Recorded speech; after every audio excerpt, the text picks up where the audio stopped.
समय से आज के महत्वपूर्ण दिवस के लिए उपस्थित हुए हैं।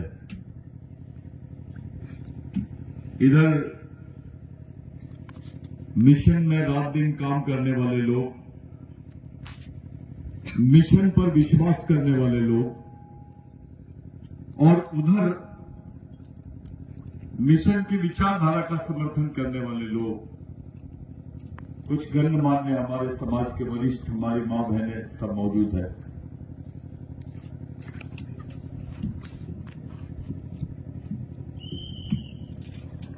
वैसे आज का दिन हमारे लिए,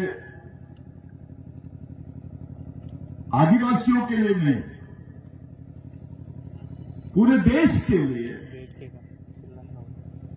सबसे महत्वपूर्ण दिन है। और सबसे महत्वपूर्ण दिन इसीलिए है कि आज ही के दिन फर्स्ट इंडिया एक्ट बनाने का निर्णय एलिजाबेथ वॉरियर्स ने लिए, यानी अंग्रेजों ने ली। आज ही के दिन, जिस समय आप लोग यहां बैठे हैं, ये समझ लो अभी भगवान कंटेभिल को फांसी दी जा रही है। इतनी ही बजे भगवान कंटेभिल को फांसी दी गई और इतने ही बजे हम लोग आज बैठे हैं। आप सोच सकते हैं कि जब भगवान कंटेभिल को जबलपुर जेल में फांसी देने की बात चल रही थी, तो पूरे जबलपुर में कम से कम 25 लाख आदिवासियों तक इन्होंने अंग्रेज ने अपने रिपोर्ट में 5 लाख लिखा है, लेकिन जो पब्लिक सिटी के बाहर हो जाती है उसकी कोई गिनती नहीं थी। भारत के कोने कोने में लोग, चौक पे आके आदिवासी लोग खड़े थे कि आज हमारे भगवान कंटेभिल को फांसी दे रहे हैं। साथियों, ऐसी आस्था, इतना विश्वास किसी भगवान पे भी नहीं किया गया जितना कंटेभिल पे इस देश में किया गया। मैं भगवान की तुलना कर रहा हूं कंटेभिल जी से।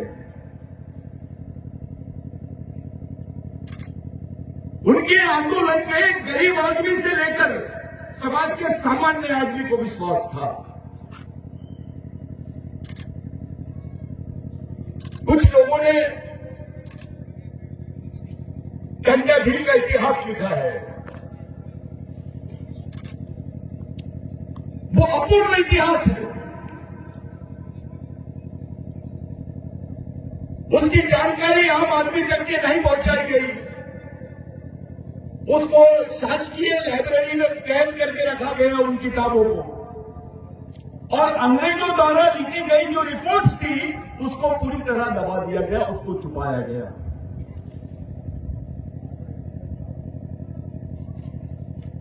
अब कंटेभिल के बारे में ब्रिटेन की लाइब्रेरी में हमको रिपोर्ट्स मिलती है, लेकिन भारत में नहीं मिलती। परिस्थिति देखो कैसे बना दी। जिस कंटेभिल ने अंग्रेजों के खिलाफ में लड़ा, उस कंटेभिल के बारे में सम्मान अंग्रेजों के दिमाग में आया और उन्होंने वहां के अपने लाइब्रेरी में कंटेभिल का इतिहास और उसकी किताबें रखी है। और जिनके लिए कंटेभिल ने लड़ा, वो लोगों ने गद्दारी की और उसके रिकॉर्ड्स और उसकी किताबों को दबा के रखा गया। आज भी हमारे इंडियन लाइब्रेरी में कंटेभिल की ओरिजिनल रिपोर्ट्स नहीं है।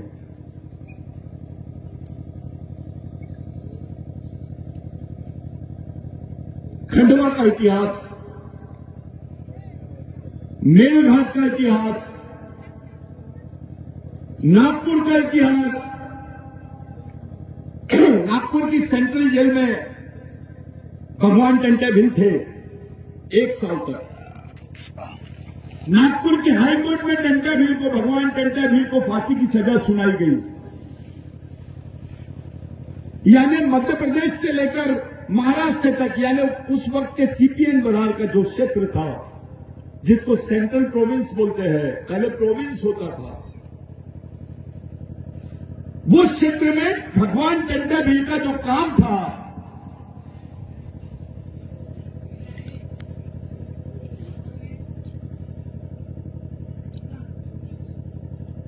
उस क्षेत्र में जो भगवान टंडा भील का काम था, इससे भगवान बिरसा मुंडा भी अछूते नहीं रहे। जब दूसरे दिन यानी 4 तारीख की खबर थी कि भगवान टंडा भील को फांसी दी गई, वो खबर 6 तारीख को यानी 6 दिसंबर को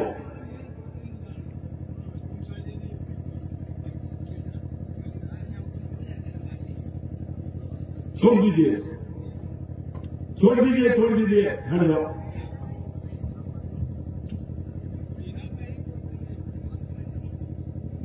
6 तारीख को ब्रिटिश टाइम्स करके एक अखबार है, जिसमें ये छप के आया है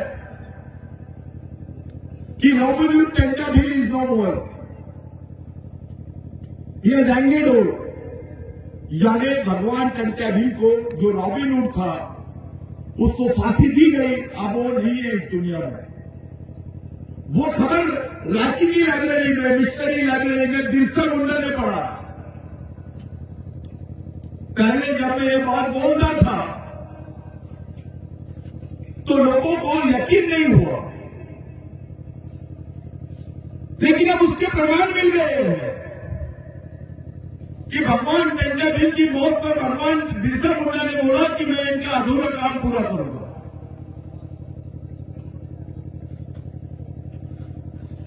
सोचिए कि भगवान टंडा भील का जो संघर्ष का इतिहास, उससे प्रेरणा लेकर भगवान बिरसा मुंडा का निर्माण होता है। वो भी वही लड़ाई लड़ते हैं। ये भगवान बिरसा मुंडा का और भगवान टंडा भील का संबंध है। साथियों, 6 दिसंबर को बिरसा मुंडा ने भगवान टंडा भील की खबर, उनकी मौत की खबर सुनी, और इस देश में एक हादसा 6 दिसंबर को और हुआ कि भगवान टंडा भील के क्षेत्र में जिनका जन्म हुआ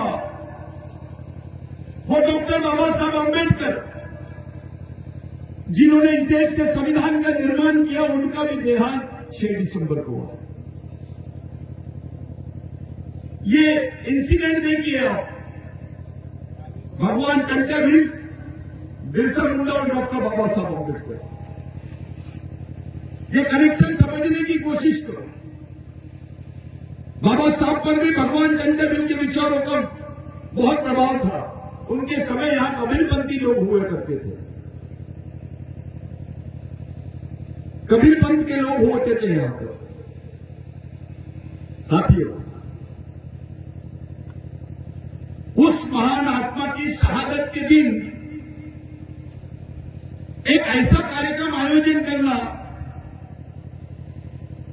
आखिर इस कार्यक्रम के पीछे का मुख्य उद्देश्य क्या है? सबके मन में आता होगा कि ये करना क्या चाहते हैं। आम आदमी, समाज का आम आदमी और बाकी लोग भी ये सोच रहे हैं कि वे चाहते क्या है। तो मैं आपको एक बात बता देना चाहता हूं कि भारत में आदिवासियों की, यहां के दबे कुचले लोगों की समस्याओं को देखकर ये निष्कर्ष पे हम लोग पहुंचे कि कोई भी संगठन समाज के मूल प्रश्नों का संघर्ष नहीं कर सकता है, और न ही संगठन के माध्यम से हम समाज की व्यापक लड़ाई को लड़ सकते हैं। इसलिए संगठन ये केवल एक माध्यम हो सकता है कुछ लोगों को इकट्ठा करने का, और कोई भी लड़ाई संगठन के मार्फत नहीं लड़ी जा सकती है, वो केवल और केवल मिशन के ही मार्फत लड़ी जा सकती है। ये निष्कर्ष पे हम लोगों ने अपने आप को लाया, और उसके बाद हमने संगठन की कल्पना से बाहर उठकर विचारों के मिशन का निर्माण किया, और वो विचारों के मिशन के माध्यम से आज पूरे देश भर में हम लोग काम कर रहे हैं। आप मणिपुर देख रहे हैं, मणिपुर में रोज आप पढ़ रहे होंगे कि मणिपुर में आज ऐसा हो गया, इतने आदिवासियों को मारा गया, इन आदिवासी क्षेत्रों में ये गिरफ्तारियां हुई, यहां पर आदिवासी महिलाओं को मार दिया गया, उनके साथ बलात्कार हुआ, उनके घर जला दिए गए। रोज आप लोग ये सुनाई दे रहा होगा आपको। लेकिन मणिपुर में राष्ट्रपति कुछ बोली? इस देश की राष्ट्रपति आदिवासी है, ये प्रचार किया जा रहा है, और आदिवासी राष्ट्रपति चुप है, इस बात का कोई प्रचार नहीं हो रहा है। जाने राष्ट्रपति आदिवासी को बनाकर आदिवासियों का ही खात्मा करने की प्लानिंग की गई और उसी योजना को यहां पर अंजाम दिया जा रहा है। साथियों, मेरे से एक पूर्व वक्ता ने बहुत अच्छी बात बोला जब वो शेड्यूल्स पे बात कर रहे थे कि आदिवासी अधिकारों के संबंध में राष्ट्रपति का रोल बहुत बड़ा है। ये ऐतिहासिक बात है कि इस देश की राष्ट्रपति आदिवासी है और उसने अभी तक के एक शेड्यूल पर 5वीं अनुसूची पे, 6वीं अनुसूची पर, आदिवासी हत्याओं पर, आदिवासियों की पहचान पर, उनके राष्ट्रीय और अंतर्राष्ट्रीय पहचान पर, उनके अधिकारों पर एक शब्द नहीं बोली। इनके कार्यकाल में 4 इंटरनेशनल इंडिजिनियस कॉन्फ्रेंस हुए, अंतर्राष्ट्रीय सम्मेलन हुए आदिवासियों के। वो एक भी सम्मेलन में हमारी राष्ट्रपति शिरकत करने नहीं गई। यानी जो आदिवासी राष्ट्रपति है वो नजरबंद है। मैं ऐसे राष्ट्रपति को हम लोग हमारे आदिवासी है करके हम बोल रहे हैं, ये नजरबंद है। उसको भारत सरकार ने आदिवासी राष्ट्रपति को नजरबंद करके रखा है। ये परिस्थिति है कि एक आदिवासी व्यक्ति राष्ट्रपति बनने के बाद भी अपने समाज के प्रति खुली बात नहीं रख सकता है। इससे ज्यादा दयनीय परिस्थिति और क्या हो सकती है इस देश में? राष्ट्रपति से कोई बड़ा पद नहीं है, प्रधानमंत्री से बड़ा पद माना जाता है, और आदिवासी अधिकारों के संबंध में राष्ट्रपति सर्वोच्च है। क्या बोले? एक राष्ट्रपति बनने के बाद आपके बारे में एक शब्द नहीं बोल सकती है, तो अपना आम आदमी से आप क्या विश्वास करोगे कि ये कुछ बोल सकते हैं? या एक छोटे मोटे संगठन से आप क्या विश्वास करोगे? 4 लोगों को जमा कर दिए और उनको एक संगठन का नाम दे दिए, व्हाट्सएप पे, यूट्यूब पे वो चला रहे हैं। ये संगठन समाज को तो छोड़ो, अपना खुद का भी टाइम नहीं कर सकते, अपने आप को भी तैयार नहीं कर सकते, अपने आप को भी नहीं बचा सकते। समाज की लड़ाई की बात बहुत दूर की है।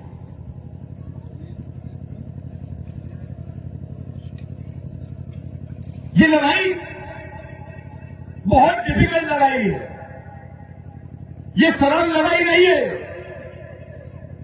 जितने युवा है आदिवासियों के, उनको सैनिक बनना ही पड़ेगा। उसको नागरिक बनकर उसको कोई रास्ता मिलने वाला नहीं है, वो बचने वाला भी नहीं है। उसको सामाजिक सैनिक बनकर साथों साथ अपनी नागरिकता का जो कर्तव्य है उसको वहन करना पड़ेगा। लेकिन आपको सामाजिक सैनिक के रूप में ये जीवन जीना पड़ेगा अगर आप अपनी आने वाली पीढ़ी को देखना चाहते हो तो। अगर आप अपनी आने वाली पीढ़ी को देखना नहीं चाहते हो तो केवल नागरिक बन के रहो। भगवान टंडन ने एक बात बड़ी प्यारी बोली थी, we are not citizens of India. हम इस देश के नागरिक नहीं हैं, हम इस देश के मालिक हैं। साथियों, मालिक और नागरिक दोनों में बहुत फर्क होता है। हमको मालिक बन के बैठे हुए जिस व्यक्ति ने इस देश के आदिवासियों को मालिक बनाया है, उसकी आज हम लोग श्रद्धांजलि, उसकी स्मृति भी हम लोग मना रहे हैं। यह उनके शहादत को सच्ची श्रद्धांजलि यानी वैचारिक श्रद्धांजलि देने का तरीका है। आप लोग बैठे हैं,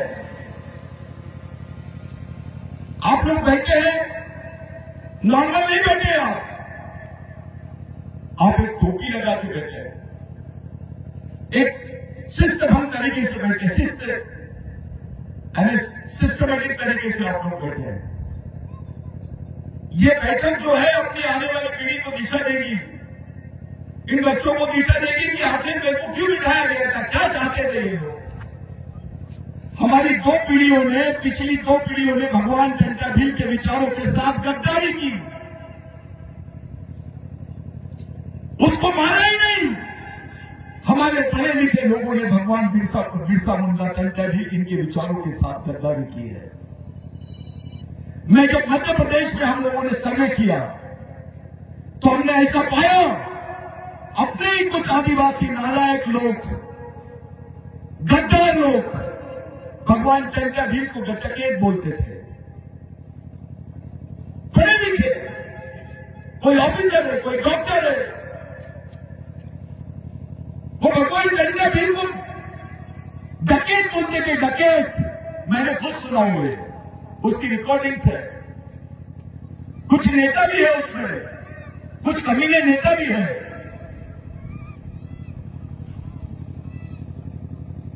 अबे अपने भगवान को डकैत बोलता है, इतनी गुलामी तेरे सोच में आई कैसे? वहां से बिरसा ब्रिगेड ने ये काम को शुरू किया और हमने तय किया कि उस विचारों के आधार को पूरे समाज के जीने का आधार बनाएंगे। भगवान टंटा भील और हमारे क्रांतिकारियों के विचारों को समाज के जीने की जीवन पद्धति बनाएंगे। वो केवल हमारे लिए विचार नहीं है, वो हमारे लिए जीने का रास्ता भी है। और उसी विचारों को लेकर इस मूवमेंट को शुरू किए। गवर्नमेंट के पास रिकॉर्ड नहीं था। हमारा एक बेशरम मिनिस्टर है, उसको जब बोला गया कि यार भगवान टंटा भील का आप लोग शहादत दिन मनाते, जन्मदिन क्यों नहीं मनाते? तो बोले जन्मदिन का कोई रिकॉर्ड नहीं है। बाद में पता चला कि जन्मदिन इसलिए नहीं मनाते क्योंकि भगवान टंटा भील का जन्मदिन 26 जनवरी को है। और इनको मालूम हो गया था कि भगवान टंटा भील का जन्मदिन राष्ट्रीय स्तर पर 26 जनवरी को मनाएंगे तो लाल किले में जो झंडा बहता है उसका पहला फोटो भगवान टंटा भील का होना चाहिए, क्योंकि इस देश का मालिक है वो। उस लड़ाई को अंजाम दिया है। भारत के इतिहास में 17 साल तक सशस्त्र संघर्ष करने का इतिहास केवल और केवल भगवान टंटा भील के हिस्से में आता है। भगवान राघोजी भांगरे, भगवान बाबूराव शर्मा के, भगवान रेंगा कोटू, हमारे जितने क्रांतिकारी इनके इतिहासों को आप देखिए, उसमें एक अलग टाइप का इतिहास भगवान टंटा भील के साथ जुड़ा हुआ है। हमने गवर्नमेंट ऑफ महाराष्ट्र को, गवर्नमेंट ऑफ मध्य प्रदेश को मेमोरेंडम दिया और एंथ्रोपोलॉजिकल डिपार्टमेंट ऑफ इंडिया यानी मानव शास्त्रीय विभाग जो है, वो विभाग को एक मेमोरेंडम दिया और हमने बताया कि भगवान टंटा भील का जन्म 26 जनवरी को हुआ। इसी इंदौर में हमने यहाँ के उस वक्त के वर्तमान मुख्यमंत्री उनको बुलाए थे। जिस दिन 26 जनवरी का झंडा भोपाल में फहराना था उस दिन वो वहां पर थे। आज पूरे देश में विकिपीडिया में, ऑक्सफोर्ड यूनिवर्सिटी में ये बात रजिस्टर्ड हो गई कि 26 जनवरी किसका जन्मदिन है? जम के बोलो, किसका जन्मदिन है? देश की आजादी या स्वाधीनता दिवस जिसको रिपब्लिक डे जो बोल रहे हो आप, 1950 से जो हमने मनाना शुरू किया, ये तो 1950 को बनाया रिपब्लिक डे, लेकिन उस वक्त 10,000 ग्राम सभाएं, जिनको आज आप लोग जानते हैं, छोटे छोटे गांव में हमारी पंचायत होती है, वैसी 10,000 ग्राम सभा को भगवान टंटा भी संचालित करते थे। कब कोई साधन नहीं थे, फोन वोन कुछ नहीं था, एक टेक्निक थी। भगवान टंटा भी यहां पे बोल देते थे, सुबह तो शाम तक की खबर मेरे घाट में और नागपुर में पहुंच जाती थी। आजाद देश बाद में हुआ। 26 जनवरी का जो पर्व है, इस देश में पहले से मनाया जाता है। इसके गाने हैं। तो बिरसा ब्रिगेड ने इस बात को दमखम के साथ पूरे देश को मनाने, देश को सामने रखी कि भगवान टंटा भील का जन्मदिन 26 जनवरी को है, और आज देश को मानना पड़ा इस बात को। अब सरकारें मनाने लग गई है। तब तक कि भगवान टंटा भील मालूम नहीं था। अब इंदौर में पुतला बैठ गया, उसके नाम से रेलवे स्टेशन कर रहे हैं लोग, उसके नाम से इंटरनेशनल लाइब्रेरी की बात कर रहे हैं। अब इनकी नजर पागल पानी की जमीन पर है। साथियों, अपने ही लोग जो उनके पालतू बन गए हैं, हम किसी पार्टी का, किसी व्यक्ति का या किसी जाति का विरोध नहीं कर रहे, वैचारिक विरोध कर रहे हैं। जो भगवान टंटा भील के विचारों को केवल विद्रोही बोल के छोड़ देते हैं, उनको आदिवासी का नेता बोल के छोड़ देते हैं, मैं उनको चुनौती देना चाहता हूं कि आप एक ऐसा नाम बताइए भगवान टंटा भील जैसा, जो भारत में स्वतंत्रता के संग्राम में इस तरीके की युद्ध नीति और इस तरीके का जीवन किसी ने जिया होगा। आदिवासियों के शहीद है तो वो राष्ट्र के नहीं, देश के शहीद नहीं है, वो केवल आदिवासियों के शहीद है। लेकिन ऊंची जाति का कोई शहीद है तो वो देश का शहीद हो जाता है। आदिवासी का नेता है तो केवल आदिवासी का रहेगा, लेकिन ऊंची जाति का कोई नेता रहेगा तो वो देश का नेता रहेगा।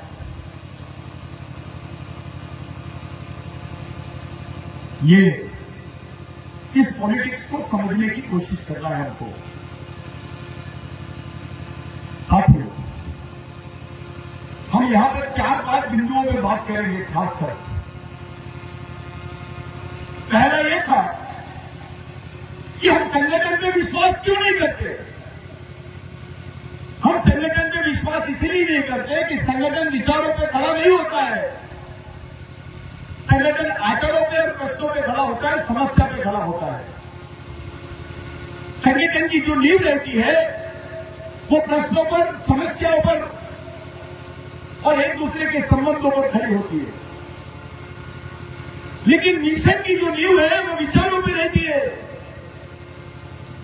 और इसलिए विचारों का मिशन खड़ा करने के लिए इतनी तकलीफें की जा रही है।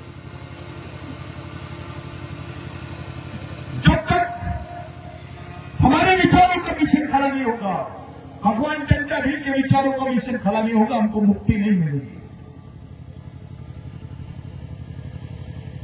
अपना नियम है, एक नेता बनाओगे तो 5 साल काम देगा, लेकिन एक कार्यकर्ता बनाओगे तो समाज के लिए जिंदगी भर काम करेगा। ये नियम है विचारों की। आज के दिन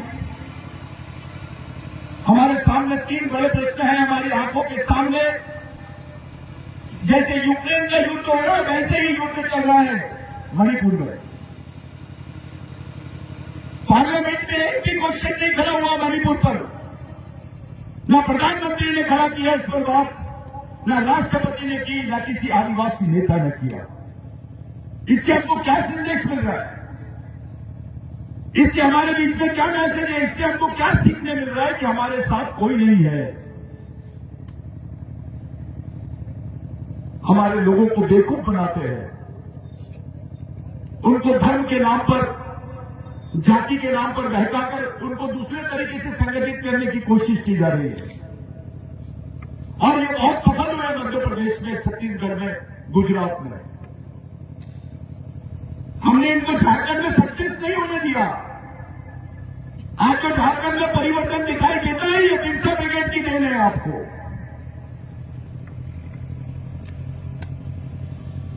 वहां पे जो विचारों का कार्यकर्ता है, उस कार्यकर्ता ने जमीन पे जाके मेहनत की है। हम किसी पार्टी के पक्ष में नहीं थे, लेकिन एक विचार के खिलाफ में हम जरूर है। साथियों, आदिवासियों में कोई वैचारिक मूवमेंट खड़ी नहीं होनी चाहिए, ऐसा केवल हमारे शत्रु नहीं सोचते, हमारे नेता भी सोचते हैं। इनसे भी सावधान रहना पड़ेगा। आपका इस्तेमाल केवल पार्टियों के लिए किया जा सकता है, संगठन के लिए किया जा सकता है, आंदोलन के लिए किया जा सकता है, समाज के लिए नहीं हो रहा है। आपका इस्तेमाल समाज के लिए होना चाहिए पहले, उसके बाद आपकी जो उपयोगिता है, आपका जो जीवन है, उस पर सबसे पहला अधिकार जो है वो समाज का है।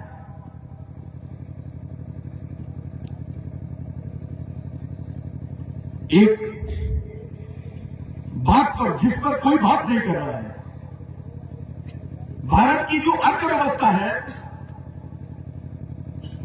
वो अर्ध औपनिवेशिक, यानी राष्ट्रीय पूंजीपति वर्ग का अंतरराष्ट्रीय पूंजीपति वर्ग से जो समन्वय हुआ है, वो दोनों पूंजीपति वर्ग मिलकर भारत में कंपनी, माइनिंग और अन्य क्षेत्रों में इन्वेस्टमेंट कर रहे हैं। और इनकी जो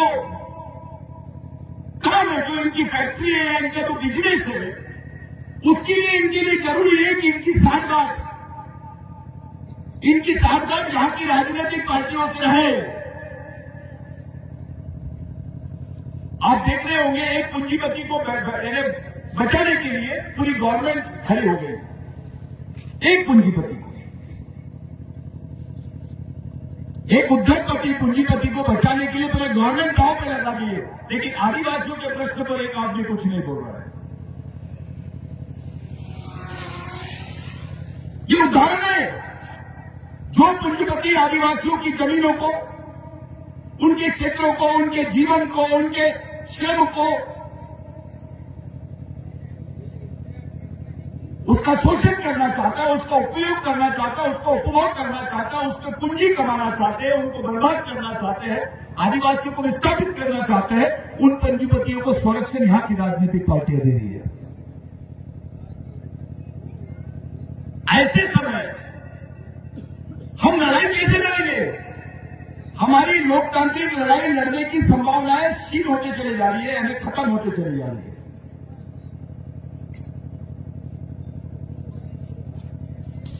और उस लड़ाई को लड़ने के लिए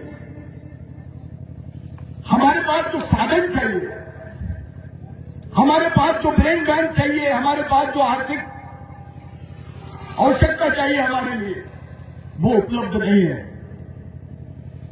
आपको दिख रहा है ये मिशन चल रहा है करके, लेकिन बहुत विपरीत परिस्थितियों में काम कर रहे हैं। इसके बहुत विपरीत परिस्थिति। भारत में 60% विदेशी पूंजी आ सकती है, उसके लिए भारत वर्ल्ड बैंक से लोन ले सकता है। यानी भारत WTO के साथ में खड़ा रहेगा, IMF के साथ में खड़ा रहेगा, यानी इंटरनेशनल मॉनिटरी फंड, जिसको अंतर्राष्ट्रीय फंड बोलते हैं। ये सब चीजें भारत अंतर्राष्ट्रीय स्तर से वर्ल्ड बैंक से पैसा लेगा, लेकिन अंतर्राष्ट्रीय यानी UN के साथ भारत जुड़ेगा। लेकिन UN में जहां आदिवासियों के अधिकारों की बात आती है, भारत वहां चुप रहेगा। साथियों, ये पूंजीपतियों के कहने पर, इन बहुत बड़े व्यापारी साम्राज्यवादी मानसिकता के लोगों के कहने पर ही भारत सरकार ने अभी तक नहीं बोली है कि भारत में आदिवासी रहते हैं करके। हम जब बोलते हैं कि नहीं, हमारी राष्ट्रीय और अंतर्राष्ट्रीय दोनों पहचान होनी चाहिए, भारत के संविधान में हमारी पहचान आदिवासी के रूप में है, तो अंतर्राष्ट्रीय संविधान में यानी यूनाइटेड नेशन संयुक्त राष्ट्र के संविधान में हमारी पहचान भी आदिवासी के रूप में होनी चाहिए। क्योंकि आज से 7 साल 8 साल बाद में जब ग्लोबलाइजेशन सेचुरेशन की तरफ जाएगा तो विश्व का एक ही संविधान बनेगा। उस अंतर्राष्ट्रीय संविधान में जब तुम्हारी पहचान नहीं रहेगी तो तुम्हारी पीढ़ी कैसे जिंदा रहेगी? अरे आपको आदिवासी करके पहचान थी तो जमीन बची, आपका जीवन बचा। भारत के संविधान में आपके अधिकार सुरक्षित है करके आप भारत में कुछ जिंदा हो, थोड़े तो सुरक्षित हो। अंतर्राष्ट्रीय संविधान में आपके अधिकार नहीं रहेंगे तो आप सुरक्षित कैसे रहोगे?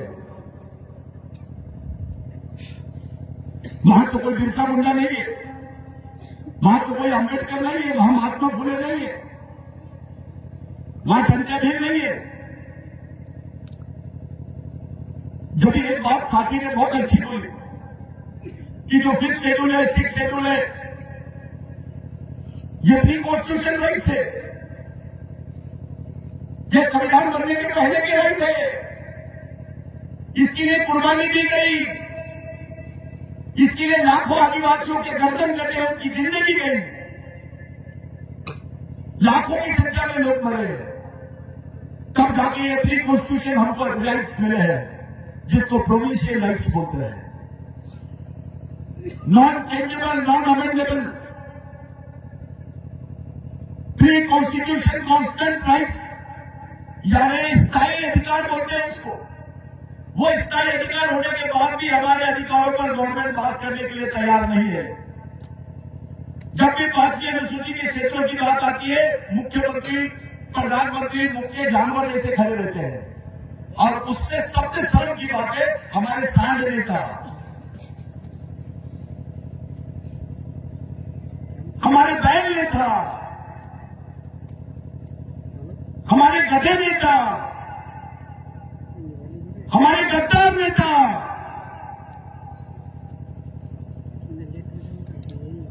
चुपचाप रहते हैं।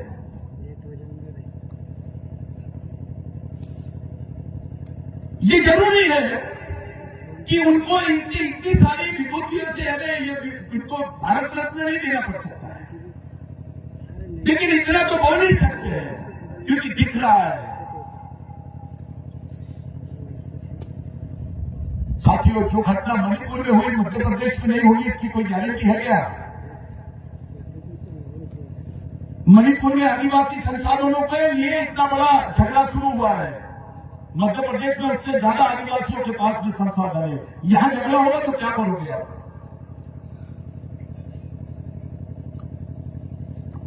हमारे आगे लोग तो बजरंग दल में है, वो बजरंग दल में नहीं है, दलदल में है। आरएसएस में काम कर रहे कुछ अधिकारी कर्मचारी। अब क्यों पूछते हैं उनसे क्या तकलीफ है कि उसके देश में आपस है कि अखंड भारत था, उसके देश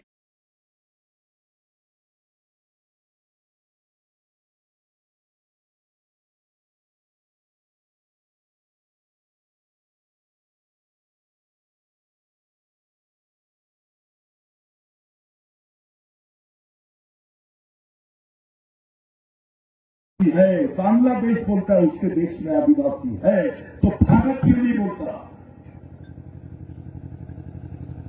जो मोहनजोदारो हड़प्पा का जो आधा क्षेत्र है वो भारत में, आधा पाकिस्तान में है।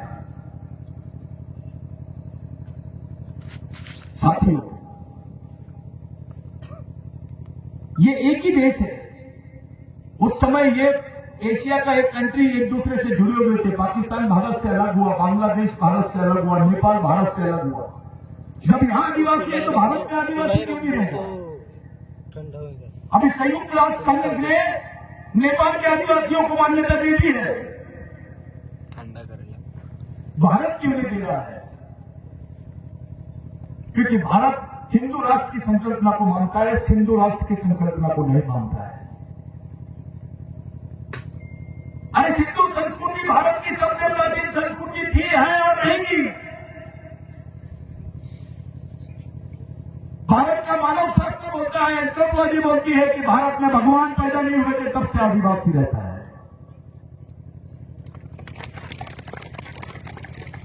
विज्ञान बोलता है,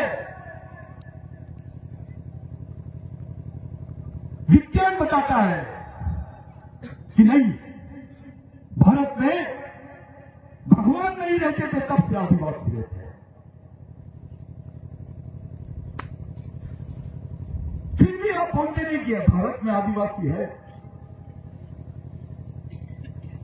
अभी ईवीएम का मैटर बहुत चल रहा है। ईवीएम में गड़बड़ी हो गई, सब लोग पकड़ लिए। जिस गांव में 1600 वोट है, वहां पर 2300 वोट मिले। इनका पराक्रम देख लो कैसा है, कितना एडवांस है भारत। विश्व गुरु इसीलिए माना जा रहा है अपने को कि जहां 2300 वोट है, वहां 3400 4300 वोट पड़ते हैं। आपको मालूम भी नहीं आपका वोट किधर चले गया। और जो इलेक्शन कमिश्नर है वो चुप, और धीरे से बोलते हैं। फिर ये लोग सुप्रीम कोर्ट को नहीं मानते। कौन बोल रहा है, थोड़ा सा ध्यान में रखो, मैं जो बोलना चाहता हूं। ये सुप्रीम कोर्ट को नहीं मानते। सुप्रीम कोर्ट ने ईवीएम के बारे में साफ बोल दिया है कि जो जीतता है वो ईवीएम को अच्छा बोलता है, जो हारता है वो ईवीएम में गड़बड़ी करता है। ऐसा सुप्रीम कोर्ट बोलता है। और सुप्रीम कोर्ट जो बोलता है वो सही बोल रहा है, इसलिए सुप्रीम कोर्ट की बात को मानना चाहिए। हम भी मानते हैं, हम सुप्रीम कोर्ट से भी सर्वोच्च भारत के संविधान को मानते हैं। उसको सुप्रीम बोलते हैं, supreme law. Constitution is a supreme law, यानी सर्वोच्च कानून, यानी सरकार है, सुप्रीम कोर्ट नहीं है। इसी सुप्रीम कोर्ट ने 2010 में बोला, नंदा भाई भीम की केस में, जिसको बिरसा ब्रिगेड नहीं लड़ा है, उस लड़ाई को जीते भी है। सुप्रीम कोर्ट ने जजमेंट दिया कि आदिवासी देश का मूल मालिक है, वो इसको, ये प्रथम नागरिक है, इसको मूल निवासी होने का सम्मान मिलना ही चाहिए। सुप्रीम कोर्ट ने बोला। भारत सरकार क्यों नहीं मान रही? ईवीएम की बात को बराबर मानते हैं, आदिवासी की बात को क्यों नहीं मानते? ईवीएम की बात को क्यों नहीं मानते? ईवीएम की बात मंजूर है, इलेक्ट्रॉनिक वोटिंग मशीन, उसकी बात को आप मान रहे हो, उस पर सुप्रीम कोर्ट की बात को मान रहे हो। ईवीएम, आदिवासी विचार मंच, उसकी बात को नहीं मान रहे आप। यानी सुप्रीम कोर्ट का सम्मान आपको कौन से माध्यम से करना है, कौन से इश्यू पे करना है, ये आप तय करोगे। भगवान राम को यहां पे न्याय मिल जाता है, लेकिन आदिवासियों को न्याय नहीं मिलता है। उस लड़ाई को लड़ने के लिए ही तय करना है हमको कि हमारा मिशन कैसा हो। आप लोग बहुत बड़ी नींव डालने जा रहे हैं। आपकी आने वाली पीढ़ी आपको भगवान मानेगी, क्योंकि आप भगवानों का आंदोलन चला रहे हैं। कंटा भीम को हम क्या बोल रहे हैं? भगवान। बिरसा मुंडा को क्या बोलते हैं? राघोजी भांगरे को क्या बोलते हैं? बाबूराव शर्मा के को क्या बोलते हैं? ये हमारे भगवान हैं। इनके विचारों का मूवमेंट हम चला रहे हैं, यानी भगवानों के विचारों का मूवमेंट चलाने वाला आदमी भगवान। G O D God, G for guardian यानी पालक, ओ फॉर ओनर यानी मालक, डी फॉर ड्राइवर यानी चालक, समाज का पालक, चालक और मालक। ऐसे आदमी को भगवान बोलते हैं, लेकिन उल्टा हो गया है। वो जीओडी गॉड था ना, वो डीओजी डॉग हो गया। आपका भगवान ही कुत्ता बन गया है, पालतू हो गया वो उधर।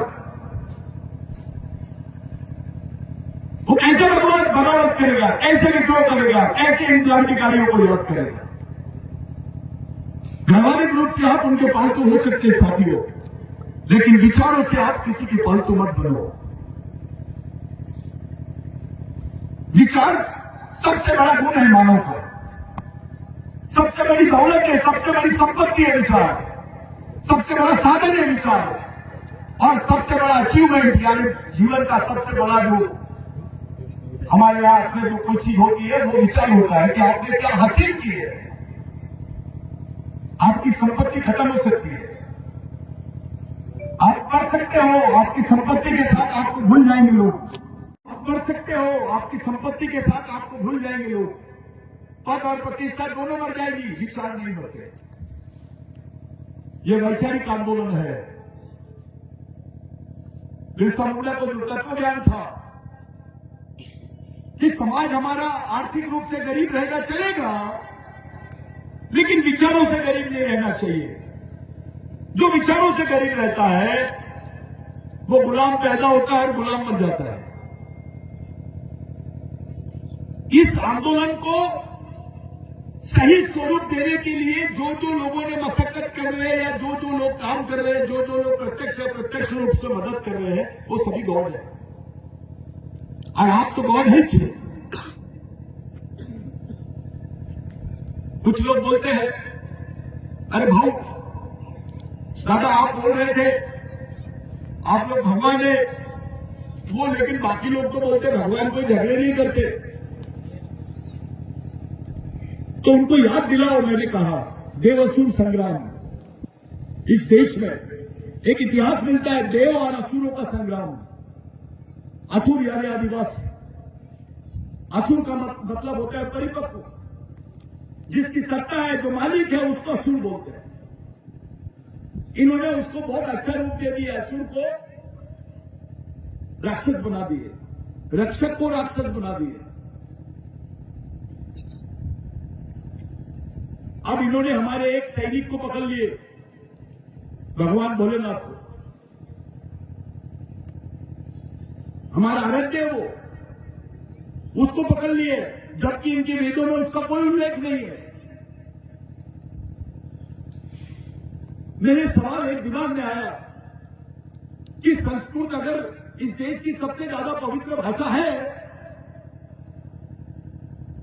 पुराने ग्रंथों की भाषा है, तो संस्कृत बोलने वाले लोगों की संख्या 1 लाख से ज्यादा कितनी है?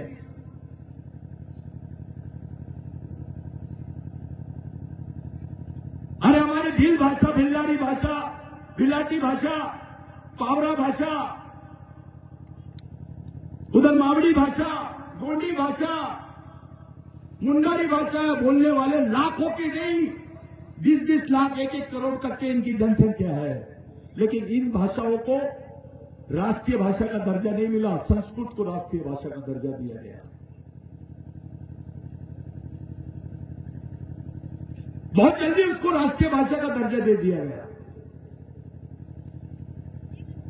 हमारे पढ़े लिखे लोग संस्कृत के मंत्र बोलते हैं। अबे शंकर भगवान को आती क्या? उसको तो बिल्लारी समझती है, उसको तो आदिवासी भाषा समझती है, जंगली भाषा समझती है। आदिवासी संस्कृति को समझने के लिए आदिवासी तत्वज्ञान और आदिवासी भाषा ही उपयोग में आएंगी। आदिवासियों के पास तंत्र होते, मंत्र नहीं होते। आर्यों के आने से पहले भी हमारा यहां पर साम्राज्य था, सिंधु संस्कृति स्थापित की, मोहनजोदारो हड़प्पा की संस्कृति थी। इसके प्रमाण है, विश्व के सभी इतिहासकारों ने मान लिया इसको। यही लोग नहीं मान रहे, सिर्फ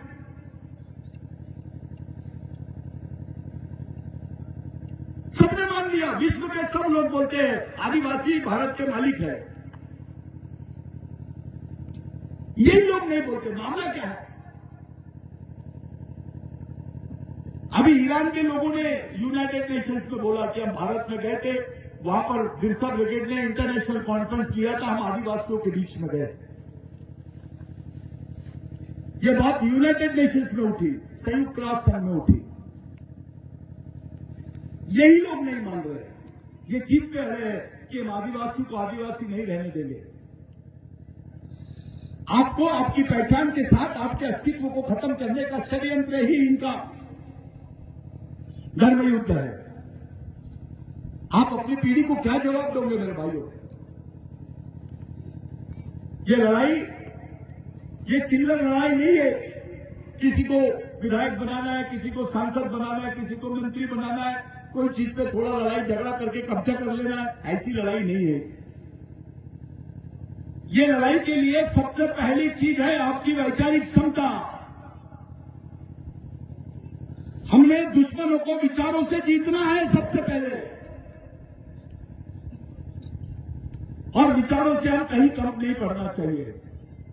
इस उद्देश्य की प्राप्ति के लिए पिछले 25 साल से ये कार्यक्रम चल रहा है। अभी 2023 में मोदी आरएसएस की सरकार में एक बहुत खतरनाक षड्यंत्र करी। वन सुरक्षा संवर्धन अधिनियम 2023 बनाई। उसने आदिवासियों की जो जमीन है उसको कॉर्पोरेट को देने का प्रावधान किया इसने, और आदिवासी क्षेत्रों में सेना तैनात करने का प्रावधान किया उसने। भारत के किसी संगठन ने इनके खिलाफ जाने की हिम्मत नहीं की। बहुत सारे आदिवासी संगठन हैं, क्योंकि वैचारिक संयुक्त रूप से इनका विरोध करने की ताकत हम में कम पड़ जाती है। ताकत तो अपनी भी नहीं, लेकिन वैचारिक आधार होने की वजह से हिम्मत थी करके सुप्रीम कोर्ट में हम लोग गए, उसके खिलाफ में पिटीशन डाले, और आज वो कानून को स्टे करके रखे हैं। अगर वो कानून 6 महीने भी लागू हो जाता भारत में, तो आदिवासी अपने इतिहास के साथ उनकी पहचान और उनकी जमीन जंगल खत्म हो जाते। 6 करोड़ आदिवासी विस्थापित हो जाते। ये लड़ाई आपने लड़ी है, इसके हकदार आप हैं। आपने 6 करोड़ आदिवासियों को बचाया है। बिरसा ब्रिगेड को सैल्यूट करते हैं। यह लड़ाई आपने लड़ी है। 2010 का 11 का जो जजमेंट है वो बिरसा ब्रिगेड की देन है। ये बात बिरसा ब्रिगेड की देन है। वन अधिकार बिल में जो भूमिका बिरसा ब्रिगेड की थी, जब शिबू सोरेन को जेल में डाल दिए थे, उस भूमिका तो आप बहुत यादगार भूमिका रही है। साथियों, आने वाले समय में 6000 माइनिंग प्रोजेक्ट इन्होंने आदिवासी क्षेत्रों में तैयार किए हैं, जिसके लिए वर्ल्ड का यानी विश्व का सबसे बड़ा इन्वेस्टमेंट भारत में हो रहा है। और जिस साथी ने यहां पर 5वीं अनुसूची का भाषण दिया, मैं उनको दिखाना चाहता हूं कि ये पूरे 6000 प्रोजेक्ट 5वीं अनुसूची क्षेत्र में ही लगाए जा रहे हैं। यानी आपका झगड़ा अभी अंतर्राष्ट्रीय ताकत से भी है, राष्ट्रीय ताकत से भी है, राष्ट्रीय पूंजीपति वर्ग से भी है, अंतर्राष्ट्रीय पूंजीपति वर्ग से भी है, और सरकार से भी है। ऐसे समय अगर आपको प्रोटेक्शन चाहिए तो आपको इंटरनेशनल कोर्ट में और इंटरनेशनल कॉन्स्टिट्यूशन के थ्रू ही प्रोटेक्शन मिलेगा।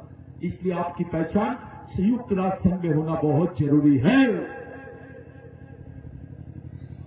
आपने कुछ भी किया तो ये लोग आपको स्टैंप मार देते हैं, नक्सलवादी। बिरसा ब्रिगेड को अक्सर ये लोग इसी तरीके से देखते हैं। हम उनको खुला चैलेंज किए, बताओ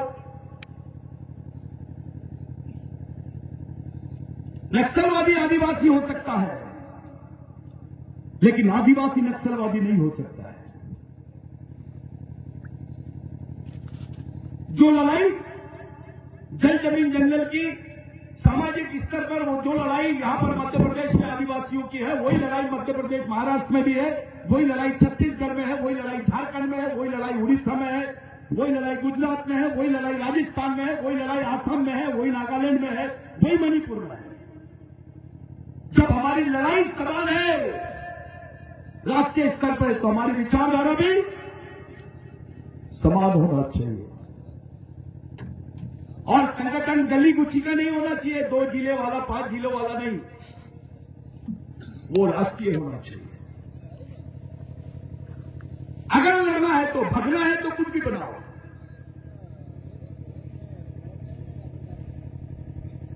लड़ना है तो राष्ट्रीय संगठन होना बहुत जरूरी है, अगर लोकतांत्रिक लड़ाई लड़नी है तो।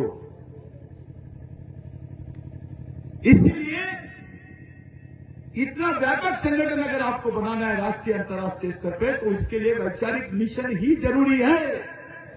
वही एकमात्र पर्याय है, दूसरा कुछ भी नहीं है। और वैचारिक आधार जब तक कि आपके पीछे नहीं रहेगा, आप मानसिक रूप से तैयार नहीं रहेंगे, मानसिक रूप से तैयार नहीं रहेंगे, आप इतनी बड़ी लड़ाई को लड़ नहीं सकते। जिस आदमी को मालूम ही नहीं उसका दुश्मन कौन है, वो लड़ेगा किससे?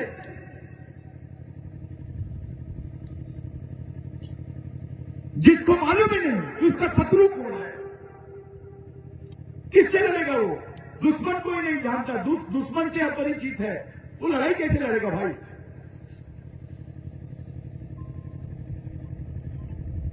तो विचारधारा जो है, मूवमेंट में जो विचारधारा है, संघर्ष में जो विचारधारा का काम है, वो आपको दोस्त और दुश्मन की पहचान कराती है।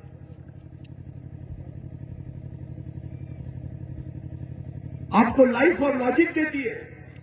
हम अंग्रेजों से लड़ाई लड़ेंगे। ओए दादा नीचे बैठो, लड़ाई तो लड़ना ही है। और विचारों की लड़ाई लड़ने के लिए घर घर तक, घर घर से लोग निकलना चाहिए। लड़कियों ने सामने आना चाहिए, युवाओं ने सामने आना चाहिए, कर्मचारियों ने सामने आना चाहिए। ये लोकतांत्रिक लड़ाई है, संवैधानिक अधिकारों की लड़ाई है। इसमें कोई कर्मचारी को डरने की जरूरत नहीं है, किसी अधिकारी को डरने की जरूरत नहीं है। मैं आखिरी मुद्दा आपके सामने रखता हूं। साथियों, भारत में 4,800 संगठन हैं जिनके रजिस्ट्रेशन है और वो बड़े स्तर पे काम कर रहे हैं आदिवासियों में। 4,800 संगठन। भारत में 11,000 एनजीओ है, संगठन 480 है, लेकिन एनजीओ 11,000 के ऊपर है। जो अंतर्राष्ट्रीय स्तर के फंड और गवर्नमेंट के फंड पे काम कर रहे हैं, जिसमें से केवल 40 आदिवासियों के हैं। 11,000 में कितने? बाकी सब गैर आदिवासियों के एनजीओ है।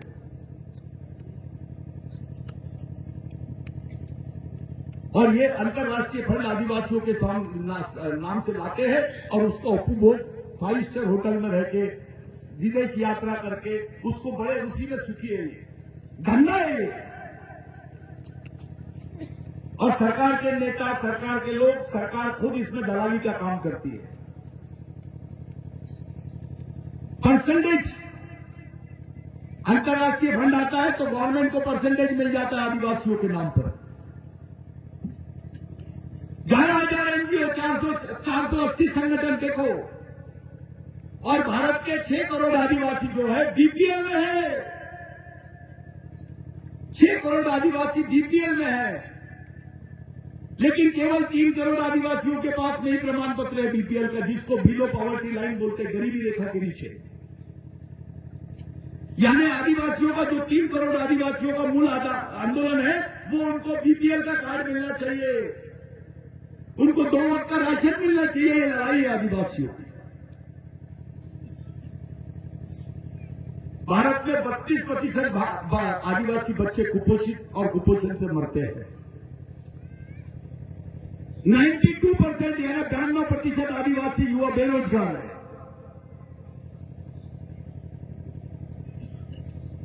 और जितने लेबर है भारत में गड्ढे खोदने का काम करते हैं, जोखिम का काम करते हैं, उसमें 60% आदिवासी है। गरीब कौन? आदिवासी। मजदूर कौन? बेरोजगार कौन? शोषित कौन? जितने लोग प्रोजेक्ट के नाम पर विस्थापित हुए, उनमें 80% लोग आदिवासी है भारत में। आंकड़े छुपाते हैं ये लोग, अपने लोगों को बेवकूफ बना देते हैं। नहीं ऐसा नहीं, ऐसा है, ऐसा नहीं, ऐसा है। आपको अलग टाइप के आंकड़े बनाते हैं और आपके बीच में रखते हैं। मीडिया इनका है,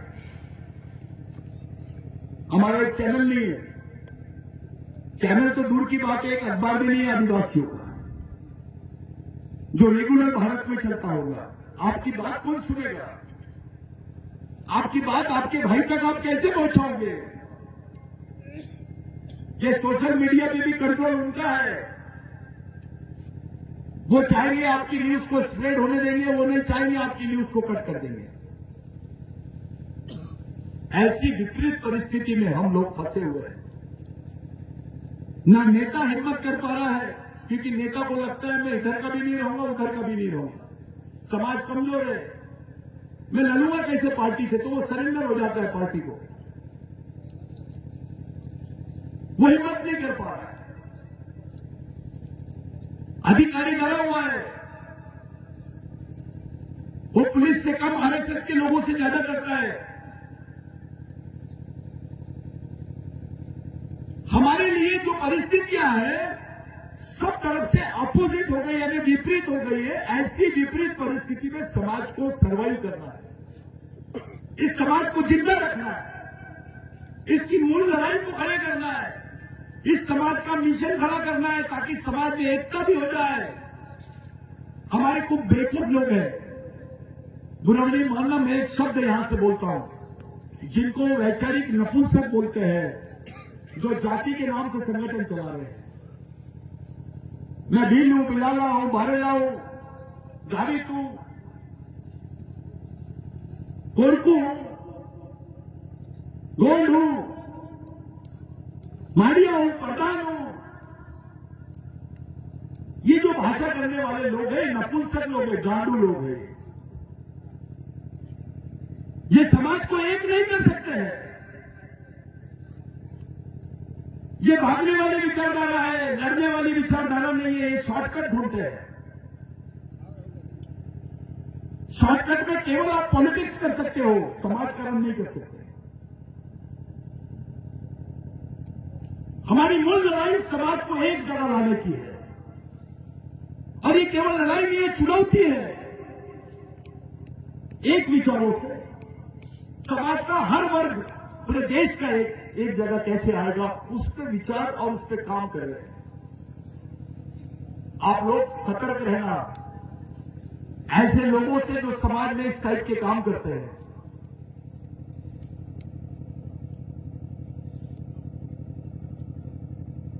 आप लोग ऐसे लोगों से सतर्क रहना। मैं ये इसलिए बोल रहा हूं कि साइंस ने डीएनए रिपोर्ट में बता दिया कि आदिवासियों का डीएनए पूरे आदिवासियों का समान है, वर्ल्ड के, केवल भारत की नहीं। जब भारत सिंधु भारत था तो आप लोग एक जगह थे, एक संस्कृति के अधीनस्थ थे। भारत के जितने आदिवासी हैं वो शिव को अपना आराध्य मानते हैं, राम को नहीं मानते, हनुमान का रिस्पेक्ट करते हैं। अपने खेत के पास में एक लाल पत्थर रख देते, उसको सिंदूर लगा देते, वो हनुमान बन जाता है। एक पत्थर रहता है, वो लिंकन बन जाता है। वो शिव को अपना आराध्य मानते हैं। उसके इर्द गिर्द सिंधु संस्कृति में हम लोग दिखाई देते हैं। जब हम संस्कृति की बात करते हैं तो सिंधु संस्कृति की बात होती है, और उसका नायक जो है वो शिव है। शिव भगवान नहीं हमारे लिए आराध्य, हम शिव की मां को भी मानते हैं। इनको शिव तक की समझ में आया होगा, उसकी मां का कोई अध्ययन नहीं होगा। इनके ग्रंथों में कोई इसका उल्लेख नहीं है। आदिवासी की संस्कृति जो है वो मूल की संस्कृति है, मूल मानव संस्कृति है। और ये जो मूल झगड़ा है भाई, अब ये एक नया झगड़ा खड़ा कर दिया इन्होंने देश में, हिंदू संस्कृति और सिंधु संस्कृति। अब इस पर चर्चा करने लग गए हैं लोग, बड़े बड़े साहित्यकार इस पर चर्चा कर रहे हैं, बड़े बड़े इतिहासकार इस पर चर्चा कर रहे हैं। और जब सिंधु संस्कृति की बात होती है तो आदिवासियों की बात होती है, क्योंकि सिंधु संस्कृति का जो नायक है वो आदिवासी है। आदिवासी इस देश के मूल मालिक है। यहां के SC, ST, OBC माइनॉरिटी के लोग उसके वंशज हैं। यह सिंधु संस्कृति का सिद्धांत है। आदिवासी धर्म पे विश्वास नहीं करता। धर्म तो 3000 साल पुरानी चीज है। कोई भी धर्म 3000, 4000 साल पहले तो उसका कोई अस्तित्व नहीं था, लेकिन आदिवासी संस्कृति का अस्तित्व इस देश में हजारों सालों का है। इसलिए एंथ्रोपोलॉजी बोलती है कि भगवान पैदा होने से पहले इस देश में आदिवासी पैदा हुआ है। हम भी शिव को मानते हैं, हमारा भी आधार है। फिर आप हमारी पहचान को क्यों नहीं मानते? हमारे मन में सवाल खड़ा होता है कि आदिवासी किसी धर्म का, किसी समाज का, किसी संस्कृति का विरोध नहीं करता है, लेकिन आदिवासियों का इनकी विरोध क्यों हो रहा है? जिसके बदन के कपड़े नहीं है, जिसके पेट में रोटी नहीं है, जो एक कांच के घास के घर में रह रहा है, ऐसे आदमी का आप विरोध क्यों कर रहे हो? इसके पीछे में एक षड्यंत्र है जिसको आपको समझने की जरूरत है। साथियों, आप लोग मिशन चलाओ, मूवमेंट चलाओ, अपने आप को मिशनरी समझो, समाज का सैनिक समझो, अपनी जवाबदारी को समझो, समाज के साथ ईमानदारी और समझदारी, ये दोनों चीजें आप लोग पालो, उसको रखो। आपकी सामाजिक ईमानदारी और सामाजिक समझदारी ही आपके समाज को खड़ा कर सकती है। अध्ययन करो, लिटरेचर्स पढ़ो, अपोजिट लिटरेचर्स भी पढ़ो, उनकी न्यूज भी देखो और अपने से जुड़े हुए लिटरेचर्स को भी पढ़ो, उसको भी समझने की कोशिश करो और मूवमेंट से जुड़े रहो। इसका आर्थिक विकास कैसे होगा, गांव-गांव हम लोग कैसे जुड़ेंगे, समाज का गरीब आदमी भी कैसे जुड़ेगा, और अभी आपको डेवलपमेंट बता रहा हूं मैं। मूवमेंट में SC कम्युनिटी के भी लोग काम करने लग गए हैं, OBC भी आ रहे हैं, मुस्लिम भी आ रहा है, क्रिश्चियन भी आ रहा है। हर समुदाय का आदमी अभी बिरसा ब्रिगेड की तरफ पलट रहा है, क्योंकि ये घर वापसी है। वो अपनी मूल संस्कृति की तरफ लौटना चाहता है, क्योंकि वो भी कहलाना चाहता है कि मैं भी इस देश का मालिक हूं। हम इस देश के भाईचारे को, इस देश की संस्कृति को और हमारे संविधान को जिंदा रखते हुए अपने आप को, अपनी पहचान को और अपने अधिकारों को जिंदा रखने की लड़ाई लड़ रहे हैं। हम असंवैधानिक नहीं हो सकते हैं। जो हमको असंवैधानिक बोल रहे हैं, उनको समझ में आ गया है कि ये लड़ाई संवैधानिक तरीके से लड़ रहे हैं, इसलिए इनको असंवैधानिक बोलना जरूरी है। आज के दौर में हर आदमी एक मीडिया से भ्रमित होकर चले जा रहा है। आपको धर्म कोड की बात नहीं करनी है, आपको सांस्कृतिक कोड की बात करनी है, क्योंकि पूरे भारत के आदिवासियों का धर्म समान है ऐसा कोई नहीं बोल सकता, लेकिन आदिवासियों की संस्कृति समान है ऐसा बोल सकते हैं। We need common cultural code, CCC,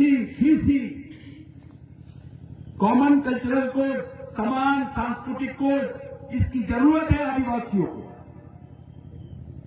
आज के दिन आप तमाम लोग ये पॉम्पलेट, पोस्टर, ये आपके लिए है। हम लोग सामूहिक सामाजिक दीक्षा लेंगे और वो सामूहिक सामाजिक दीक्षा लेते वक्त हम सब लोग खड़े रहेंगे, पूरे कैडर्स हमारे साथ में रहेंगे।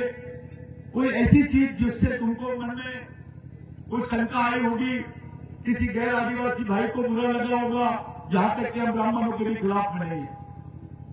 ये बिरसा ब्रिगेड है जिसने साबित किया है कि इनकी विचारों से ब्राह्मणों को भी न्याय नहीं मिला है। आज ब्राह्मण भी आपको किसी बियर बार के सामने चौकीदारी करते हुए दिख रहा है, तो इनकी धार्मिक सोच उनके लिए भी सच्ची नहीं है।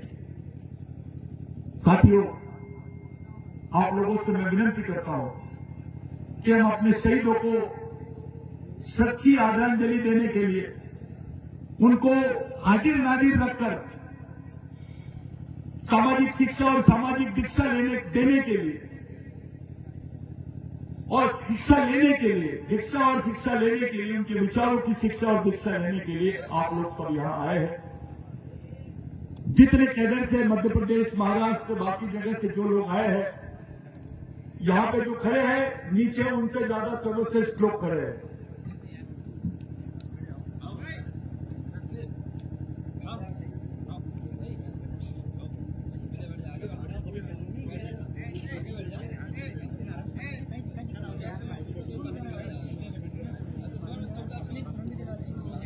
आप लोग सब लोग बहुत देर से है, आपके खाने का भी प्रबंध है। ये जो बैलेट से वो बांटना है आपको, पूरे कैडर से विनती है, लाइन से सब लोग अपनी जगह पे बैठे रहेंगे। आप लोग बैलेट्स ले लेंगे, उसके बाद सामूहिक शिक्षा दीक्षा का कार्यक्रम हम लोग करेंगे। अलग अलग क्षेत्र में जो प्रतिज्ञा पत्र है वो कॉमन है क्या? अच्छा, एक है। और आप लोग ये 3 गट्टे 4 गट्टे अलग अलग लगा देना।